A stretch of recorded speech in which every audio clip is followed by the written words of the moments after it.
আমরা স্বচ্ছতায়ও বিশ্বাস করি, কারণ আদালতে তো সারা দেশের মানুষের হয়তো আগ্রহ থাকবে, কিন্তু আদালতের ভিতরে কি হচ্ছে না হচ্ছে তাদের তো এই অ্যাক্সেসটা অনেকের নাই। সো মিডিয়া সেক্ষেত্রে অগ্রণী ভূমিকা পালন করে থাকে তাদের সঠিক সংবাদটি প্রচার করা। আর এখনো পর্যন্ত এই মামলাতে তো রাষ্ট্রের পক্ষে আমরাই আছি, অন্য কোনো আইনজীবী কিংবা অন্য তো কেউ নাই। সুতরাং আমাদেরও দায়িত্ব প্রকৃতপক্ষে কি আদালতের কি অবজারভেশন, কোর্টে কি প্রক্রিয়াগতভাবে আমরা এগোচ্ছি।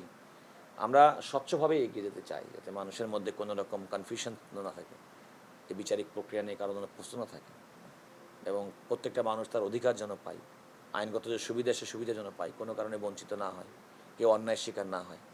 বা রাষ্ট্রেরও দায়িত্ব কোনো প্রকৃতপক্ষে অপরাধী তিনি যেন ছাড় না পেয়ে যান, এটা রাষ্ট্রের দায়িত্ব। অপরাধীর বিচার করা এবং তার শাস্তি দেওয়া এটা রাষ্ট্রের দায়িত্ব। আবার নিরপরাধ ব্যক্তি যেন কোনো কারণে অন্যায়ের শিকার না হয়, অন্যায় বিচারের শিকার, জুলুমের শিকার না হয়, সেটাও সুনিশ্চিত করা রাষ্ট্রের দায়িত্ব।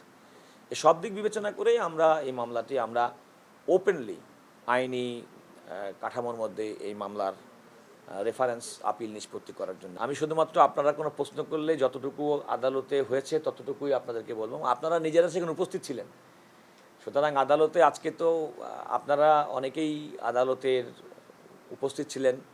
আমি আদালতকে কি বলেছি, আদালতের সঙ্গে কি কনভারসেশন হয়েছে, আমরা কি প্রক্রিয়াগতভাবে, আপনি যেটা বলছেন সেটা হচ্ছে মেরিট অফ দ্য কেস। এই ব্যাপারে কোনো মন্তব্য করার সুযোগ আমার নেই, কারণ আমি কিন্তু এটা মনে রাখতে হবে, আমি কিন্তু প্রসিকিউটর। সুতরাং আমি রাষ্ট্রের পক্ষে আমারই দায়িত্ব এই মামলা পরিচালনা করা। সুতরাং আমি কোনো মন্তব্য করব না।